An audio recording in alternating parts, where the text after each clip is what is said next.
Olá, olá, pessoal, tudo bem com vocês? Eu espero do fundo do coração que sim. Para aqueles que estão chegando aqui a primeira vez, sintam-se em casa. Meu nome é Catiúcia Batista e eu sou a criadora aqui do canal O Caminho de Volta para o Amor Próprio. Não esqueça de se inscrever no nosso canal e ativar aí o sininho de notificações para você não perder nenhum conteúdo que a gente tem postado semanalmente, certo? Também curta, comente, compartilhe, ajude o nosso canal a crescer e a gente levar informação de qualidade para mais pessoas. Antes da gente começar esse vídeo, eu quero lembrar que o nosso objetivo aqui não é diagnosticar ninguém, e sim trazer informação para que haja uma expansão da consciência, porque a gente, quando vai tendo autoconhecimento, conhecendo, a gente vai tendo uma maior capacidade de tomar decisões mais assertivas na nossa vida, com relação aos nossos relacionamentos interpessoais também. Então é super importante, tá? Não esqueçam que conhecimento é poder, certo? Para você que está chegando aqui, eu vou deixar um cardzinho aqui em cima para você poder ver os vídeos anteriores, porque na verdade a gente está meio que costurando agora um assunto no outro.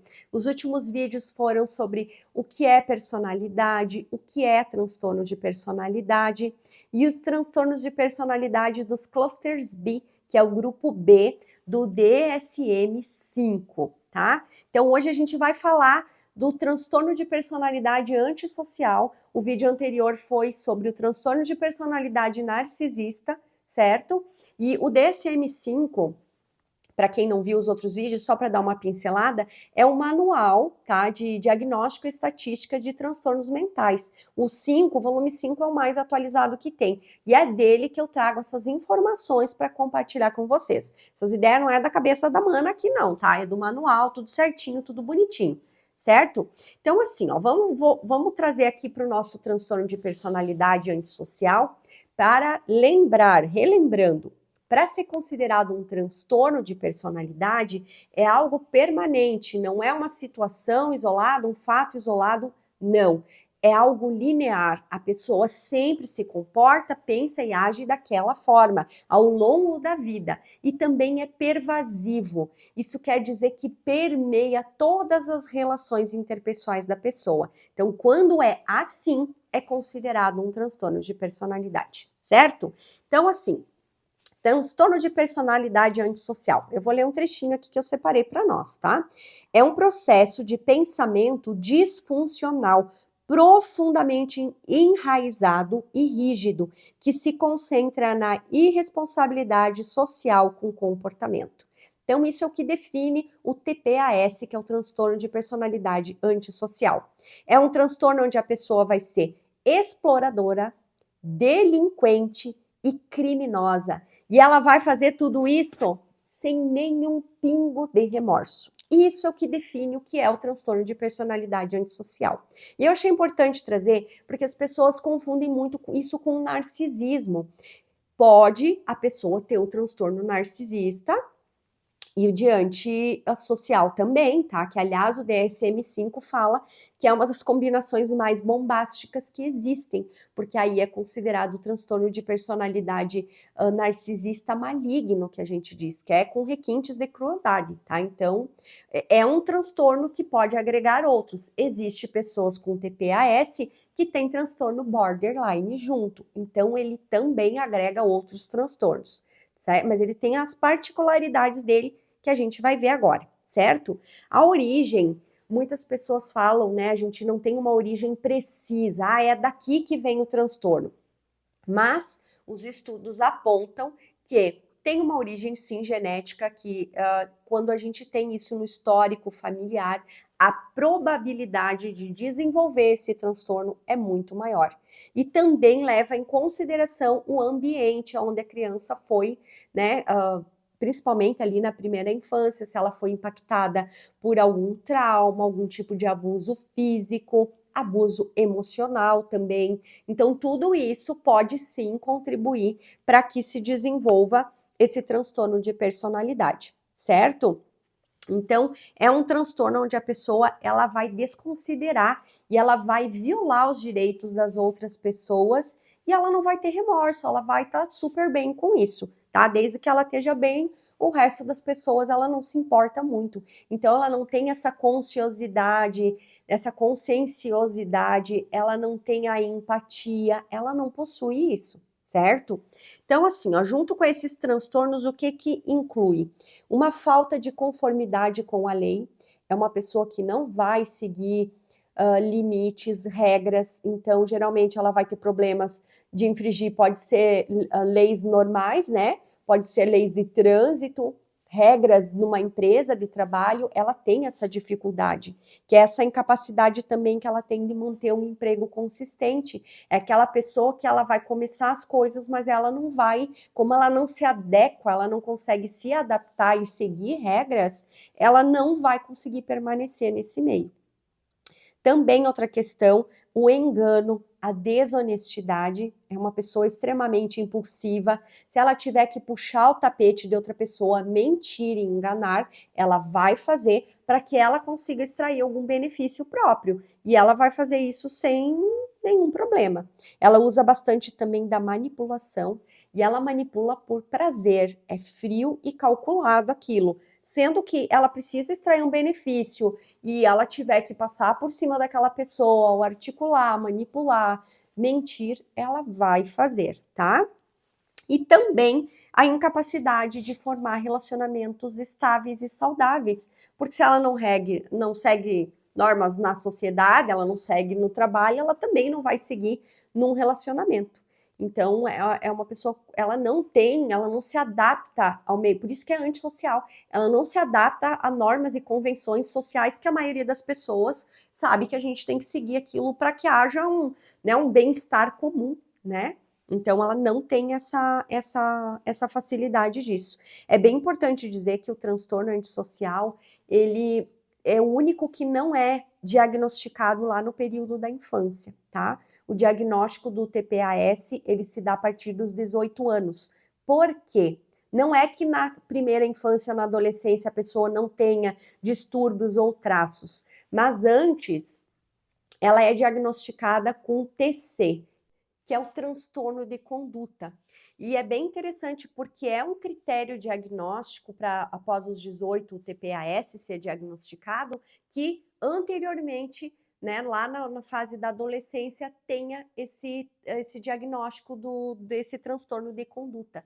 Então, ele já é um critério diagnóstico, porque já aparece, já é aquele adolescente já problemático, que infelizmente já nesse período não tinha boas notas, não se adequava às normas na escola, às vezes fazia bullying, às vezes se metia, se envolvia em brigas, ou teve já problemas com a polícia, por causa de furto, de agredir colegas, já se envolveu com problemas com substâncias, então isso já vem desse período, certo? Então é bem importante a gente dizer que ele é já um pré-requisito, podemos dizer assim, para o diagnóstico do TPAS, esse transtorno de conduta lá no período da infância e da adolescência.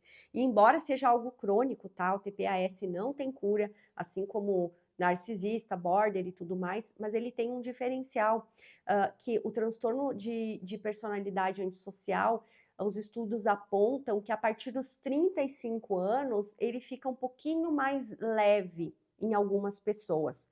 Então, o que quer dizer? Vai vandalizar menos, que às vezes até já vai tendo outras comorbidades, né?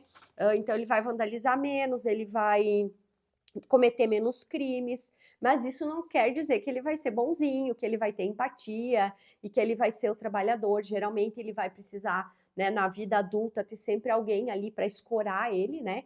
Porque ele não conseguiu se dedicar aos estudos, a trabalho, ele tem essa dificuldade. Então, ele vai continuar sempre precisar ter alguém ali para escorar, para bancar ele. Vai continuar sendo uma pessoa não confiável, mas diz então que a partir dos 35 anos, com a chegada dessa idade, começa a amenizar. Não vai vandalizar tanto, não vai se meter em tantos crimes, mais ou menos por aí, tá? Com o transtorno narcisista, há estudos que mostram que pode se manter com a idade ou até piorar, dependendo dos casos, e geralmente o transtorno de personalidade borderline, com o avanço da idade, ele piora, tá? Então, essas são já para pincelar algumas diferenças entre esses transtornos do Clusters B, certo? Outra coisa, falando em relação a gênero, tá? Pesquisas mostram, então, que 6% são em homens e 2% das mulheres dentre a população geral, segundo o DSM-5, tá? E geralmente, que nem a gente falou, né, do transtorno de conduta lá na infância, 25% das meninas e 40% dos meninos, na vida adulta, vão atender o critério diagnóstico do TPAS, que é o transtorno antissocial. Então, é um volume muito grande, que é aquele transtorno na infância, que era então considerado um transtorno de conduta, na vida adulta vai virar um transtorno de personalidade antissocial, certo? Então, ele é sim um prognosticador confiável do TPAS na vida adulta, certo? Então, essas são mais ou menos, né, as informações, os critérios diagnósticos do DSM-5, eu posso compartilhar com vocês, tá? Então, fala ali, né, que a partir, né, que 3 itens dessa lista que a pessoa atender, ela já entraria dentro desse diagnóstico do TPAS. O primeiro deles é falta de conformidade com normas sociais. Segundo, engano, mentiras repetidas, uso de pseudônimos ou ludibriar as pessoas por prazer ou por lucro pessoal. Terceiro, impulsividade ou falha em planejar. Irritabilidade e agressividade, frequentemente é uma pessoa que se mete em brigas físicas, em agressões. Também desconsideração imprudente pela segurança de si mesmo e das outras pessoas, falta de remorso, sendo indiferente. O indivíduo, então, ele apresenta essas coisas básicas. Se ele tiver dessas que eu li, pelo menos 3 ou mais, obviamente, e tiver mais que 18 anos, ele já vai ter o diagnóstico de TPAS. Então é importante, que nem eu digo, a gente não quer diagnosticar, a gente quer realmente trazer informação.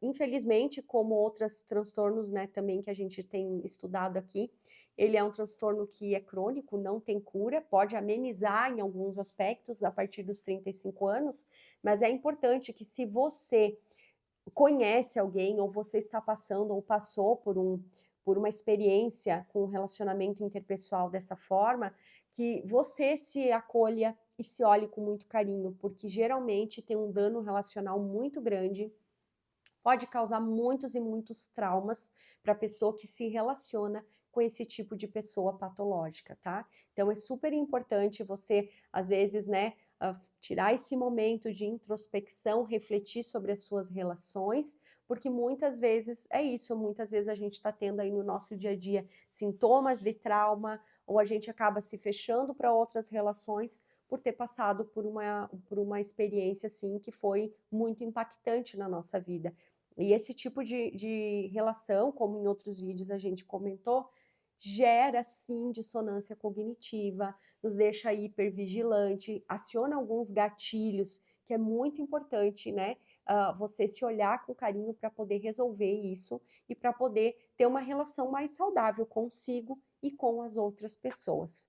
Então, mais uma vez, se você gostou desse vídeo, eu vou pedir para você curtir, para você ativar o sininho das notificações. Semana que vem nós vamos falar um pouquinho sobre o transtorno de personalidade borderline e nós vamos fazer uma comparação um pouco também o que tem de semelhante com o narcisista, com o transtorno de personalidade antissocial e o que tem de diferente também. Ainda não esquecendo que dentro do Cluster B nós temos ainda o transtorno de personalidade histriônica, que vai ser o último transtorno que nós vamos falar nessa série, tá certo?